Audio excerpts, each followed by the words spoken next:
Welcome back to Football FanBox. I have legends with me, ladies and gentlemen. I have Linden King. I have Marshall Faulk. I have Mr. Morlon Greenwood. Now, we're going to get into some big-time topics, and the first one is Mike McCarthy is the new head coach of the Dallas Cowboys, and I want to get everybody's opinion on this. We're going to start with you, Mr. Linden. I think it's a great move. I think, his past speaks for itself, and, I'm not a Cowboys fan. Right. But I didn't want to see him get it, put it that way. That's my thumbs up for him. Yeah, he's a good guy. Marlon. Well, I think it changes always good, and you see the season that the Cowboys had, and how they were supposed to do really well, and how the season turned out. So I think Mike McCarthy going over there would add some little fire to it and give them a new life and ignite the team over there. See, now we're going to save Marshall for last on this one, because I'm going to say something, and if I'm wrong, you correct me, Marshall. You can correct me. Go ahead. Now, I think Jerry Jones told everybody who went into that interview, I'm doing the draft picks, I'm doing free agency, and I'm going to cut players that I think shouldn't be Cowboys. Now, if you can handle that, you can be my next head coach. And he said he was one of the guys that said yes. Otherwise, he would have got one of those bigger names. And I got to get your take on that, Marsh. I'm just surprised that Jerry didn't hire himself as the head coach. Let's be honest. Mm-hmm. But he reached out to a guy that has a pedigree, but understand what the pedigree is. And I'm a fan of Mike McCarthy. I felt like he got a raw deal because you need to lose for a couple of years before an organization gets rid of you. But I understand exactly where Green Bay was, and Aaron Rodgers spoke to it. And it's almost as if like we didn't hear it, Jerry Jones didn't hear it. Aaron Rodgers said his play calling was archaic. Wow. He was behind. And what Mike McCarthy said was, well, I spent the year studying the league, trends and stuff. What does that mean? Yeah. What does that mean? But I think for Jerry, it's the perfect head coach. But for the Cowboys, you kept Kellen Moore, the offensive coordinator. Offense struggled last year. Quick question for you. What would you do? This is a Hall of Fame running back, ladies and gentlemen. Just in case you don't know, what would you have done if in 3 of the biggest games that you had that year, they say, let's give Marshall the ball 12 times. Let's give Marshall the ball 10 times. Let's only run Marshall 5 times in the second half. And then they say, what would you have done? It would have been tough. It would have been tough to deal with. I probably would have handled it the same way Ezekiel did on the field. But in the locker room and with the coaches, it would have gotten a little feisty. But understand what teams did and understand what Jerry Jones built. Jerry Jones said that they ran the football and they played good defense. And what teams came in there and did was they took Ezekiel Elliott away by stuffing the line. And then when Amari Cooper, when he couldn't win, the rest of the guys, they couldn't win. And then what? Your defense struggled. This defense that you built, it struggled. Yeah. And so Jerry, never showed up to play. As pissed off as Jerry want to be, he has to look at himself. He has to look at himself for the team that he built. They were not ready for what happened. You have to be ready for injuries happening. You have to be ready for things happening. And they weren't ready. They didn't have the roster. And that's the final word on that one. And I agree. Mr. Morlon Greenwood played a few years in Texas, and I want to get his take on this one. Texans at Chiefs, and that spread is -9. I want to get your take on this, being that you...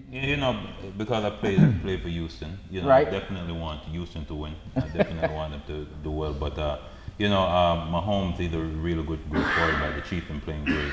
I think this game is going to come down to how well Deshaun Watson plays and how bad the Kansas City defense plays. I don't know. That defense been balling, but I get your point. That Chiefs defense is going to determine a lot of things. But I got Houston on this one. You taking? Yeah.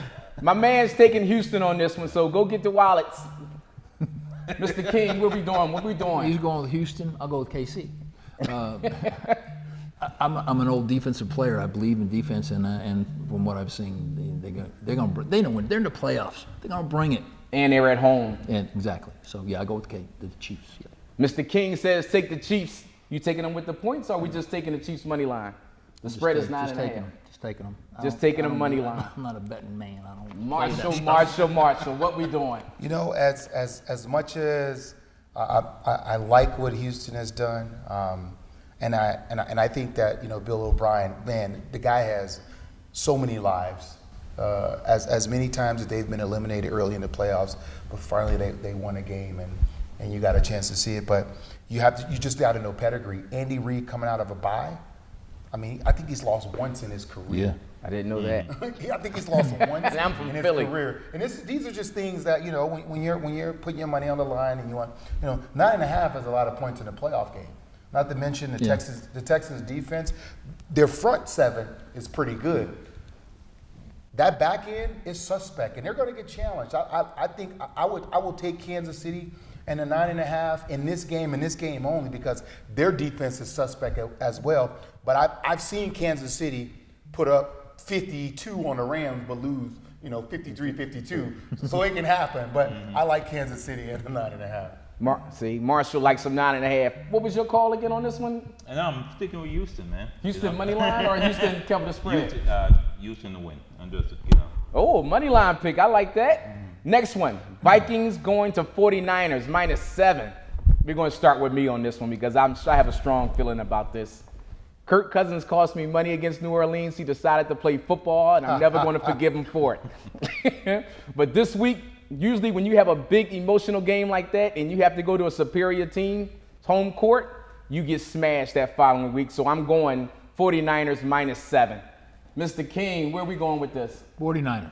49ers, he's taking it money line. He's That's safe. it. He's safe with his cash. Same thing, 49ers. I got my old linebacker coach over there from Houston. He's there. John Holland, He D'Amico can't Ryan. play, Play with him. No, he's coaching over there. And, you know, so I'm going with 49ers. See, Marlon likes 49ers. Marsh, what's the deal? I'm always worried about young quarterbacks in their first playoff game. And this is a big deal. And I feel like, you know, Kirk Cousins could never win the big game. He could never win in prime time. He could never win the big game. And he went inside of one of the darkest, toughest places and beat a hot team in the New Orleans Saints. I feel like the Vikings are on the roll. I feel like Jimmy Garoppolo in this setting, if you've never played in a playoff game and it's your first one, the field seems smaller, things seem faster. You saw it last week with Buffalo. Their young quarterback, it was like, oh my God, throwing the ball up in the air. It was like, where'd he come from? Can somebody please call my mother? I'm just saying. And the only thing that's going to make me, I'm gonna take the Vikings, but I'm taking the Vikings because of the points. You know? And I'm only taking the Vikings because of the points because the 49ers get Quan Alexander back, and D Ford, and you got the Bosa kid. They are going to be rushing the passer. They're going to be rushing the quarterback. So I like what I see there, but I'm gonna go with the Vikings with the points. I think the Vikings will pull this one off.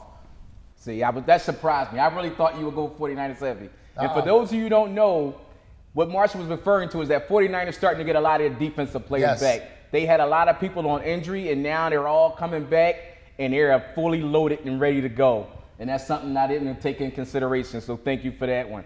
The next game, we are at Titans going to the Rams. Now, this one is intriguing because the last time this kid played in the playoff games, talking about Lamar Jackson, he got smashed around by a kid named Phillip Rivers, who's famous for falling down in the playoffs. So how do you see this one going, Marsh? Titans, Ravens. This will probably be the fastest game ever in the playoffs because both of these teams, they run the ball more than 50% of the time. But in just thinking about the Ravens and where they're at, Lamar is hard. It's just hard to stop. I think Mike Vrabel's done a great job with the Titans. But funny part is, I think that with the points, right? I think the Ravens will win, but I like the Titans with the points. I like that. It'll be a close game. He likes Titans with the points. Yep. Marlon, what we doing, baby? Yeah, I'm going with the Ravens. You know, their dynamic offense that they have with Lamar Jackson. And I really want to see how the the running back to see if he's going to come back healthy and if he's going to play. You got any word on that? Oh, that's right. He said he'd be ready to go, so I have no doubt about that. If he's 100%, the Ravens. And I loved him in New Orleans, and he's been balling. Yeah, like, Mark Ingram. Ingram. I think regardless if he plays or not, I mean, they have a three-headed monster in the backfield. You know, Gus the Bus will come out. They can get it done. And it's just hard to deal with the fact that they play with 3 tight ends at a time. And boy, they can gut you with the running game and then play action the crap out of you and hit you deep with those tight ends. Tennessee, you got problems. They do. You're going to have problems. That's all I can say. I'm rooting for you, but I'm putting my money on the Ravens to cover that 9.5 because that offense is coming and they have no mercy. They will put up 50 and then try to put up 60 with your mom in the crowd. So be ready. Be ready. Mr. King, what we doing? There's nothing left unturned here. Let's just go with the Ravens. Who did you say you were going with? Ravens. He says the Ravens. I like that one. The next game we're taking is Seahawks at Packers. It's a good game. The spread is -4 because it's going to be a good game. You know when the spread is low, that's going to be a good game for those who don't partake in wagering. Now, Seahawks broke my heart because they beat my Philadelphia Eagles. And if Carson Wentz had stayed in the game, I think we would have beat them, but that's neither here or there. I'm taking Seahawks to cover the spread because I'm not sold on the Packers just yet. And even though they've had a beautiful record, I'm not sold on the team just yet. I'm going with the Seahawks as well. I like Marlon. Morris, what's going on? This is a tough one, man. I like the Packers, and I'm gonna take the Packers. Although they're giving up 4, Aaron Rodgers in this situation, he's always going to be phenomenal. And then when you think about Russell Wilson and what he does, he's going to be phenomenal. But the Packers defense is underrated. They got some guys that just play hard, and it's so hard to win at Lambeau. It's so hard to win at Lambeau. I'm going with the Packers here. Now, I agree with Mr. Marsh in that the Smith brothers can ball and they come after you. They come hard. I'm still a Seahawks guy. I still think Seahawks will win that game, but I get his point. Mr. King. I'm with Marshall. I got to go with Green Bay. First of all, that's the reason I played. The first game I ever saw on TV was Green Bay, and I always wanted to be a Packer. So maybe there's a little sentimental element there, but I'm going with the Packers. The casinos appreciate your money. Nothing more than sentimental the casinos love, They love man. that. Yeah. We're going to change gears a little bit and get into something that's dear to all of our hearts, especially for this particular year. We're going to get into the finalists for the Hall of Fame inductions. Now, we have run through a list of names real quick, and then we're going to discuss it with the gentlemen, how they see who's getting in. We got Mr. Torrey Holt. We have Mr. Steve Atwater, who was a beast at safety. We have Mr. Tony Baselli, offensive lineman, Mr. Isaac Bruce, Mr. Edgerrin James, the great Sam Mills, Troy Polamalu, Richard Seymour, Reggie Wayne, Zach Thomas, a middle linebacker for the Dolphins, and John Lynch, Mr. Tampa Bay safety. Now, I know a couple of these players are near and dear to your hearts because y'all have played with them for a few years. So, and this is a really good year. Like, everybody on this list that I named, and this is not even all the people that's on it. This is a tough year. If I'm one of those finalists, I'm calling it sick because every person on this list deserves to be in because they all played hard and they all played inspired. They didn't just put up numbers. They played and inspired you with their play. So let's begin with Mr. Linden King. Tell me something. Why always start with me? It's a long list. Lynch, for me. Polamalu. How do you say his name? Troy Polamalu. I used to love to watch this guy play. You know, he was the reason you play. I watched him. Lynch and Atwater, like you said, Atwater was a beast. He was a monster. And I hated when we played against him, especially with San Diego. You know, we had that passing offense, but when we played them, they shut everything down, kept it, under control because of him and the other guys he had back there with him.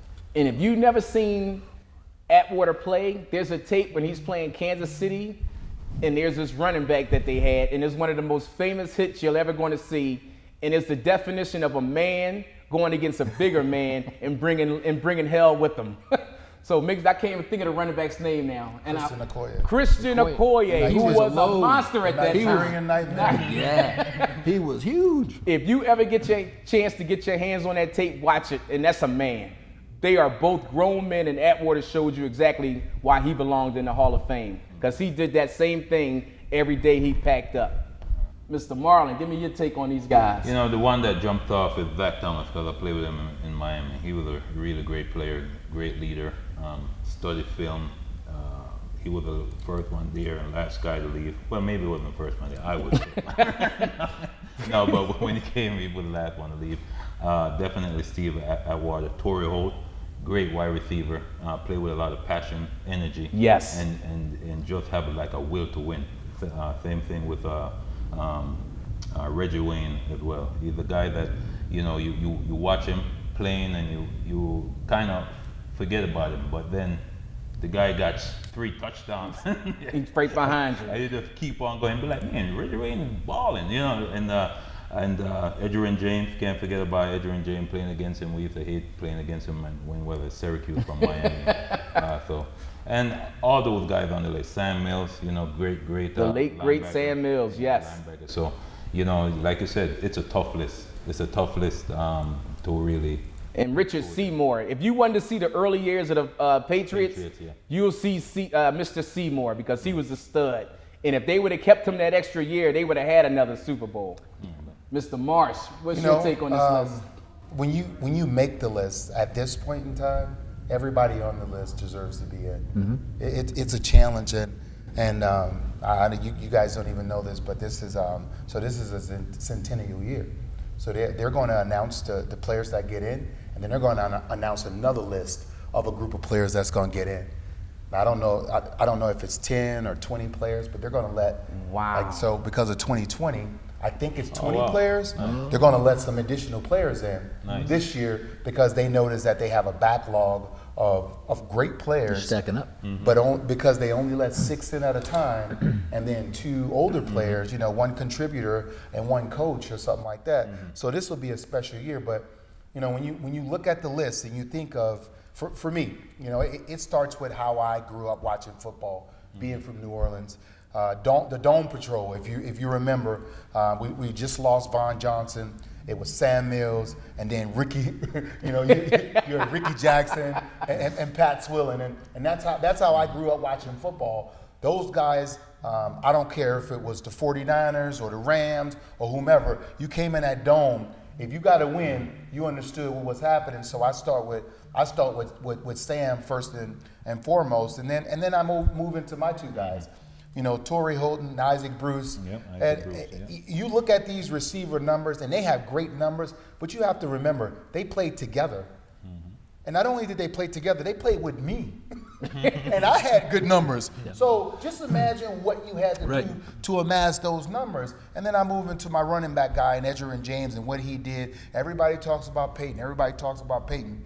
But listen, they handed that ball off to Edgerrin. Edgerrin did a great job. And the biggest part was when they stuck that ball out there and they pulled it back, the defense respected that, and it allowed them to be who they are. We know Peyton's going to be in the Hall of Fame. Marvin Harris is in the Hall of Fame. He deserves to be in the Hall of Fame, along with Reggie Wayne. And then when you look at all the rest of the defensive guys, those are guys that made a difference. They struck you, they made plays, they got stuff done, each and every one of them. They led their teams in their respective department that they were supposed to, and got their teams to where they were. And not to mention my offensive lineman and Tony Baselli. You know, other than Orlando Pace and Jonathan Ogden, Big Dog got it done, man. You know, it's hard to get drafted 1, 2, 3, 4, and then produce in the league. And he was one of the guys that got drafted out of USC and went to Jacksonville and literally got the thing done. It wasn't we're not going to play you early. He played from his rookie year to the last time he played. Nice. And on the highest level. Yep. Yes. Every year he was on the highest level. Him and Sapp had these all-pro competitions, and it was like, and the first time I saw it, I'm like, there's no way this guy's going to mess with Sapp. And every time he'd be right there with them, balling. And with those who don't know, Sapp is a bad man. One of the best athletes you're ever going to see, and Baselli was right there with them, banging, if not winning. Now, with all these guys, we all want to say good luck. Yep. You all deserve it, and God bless all of you. and to gentlemen who are with me today, Linden, Marshall, Mr. Marlon Marr, thank you very much for being on the show. And everybody stay healthy, and we'll see you next week.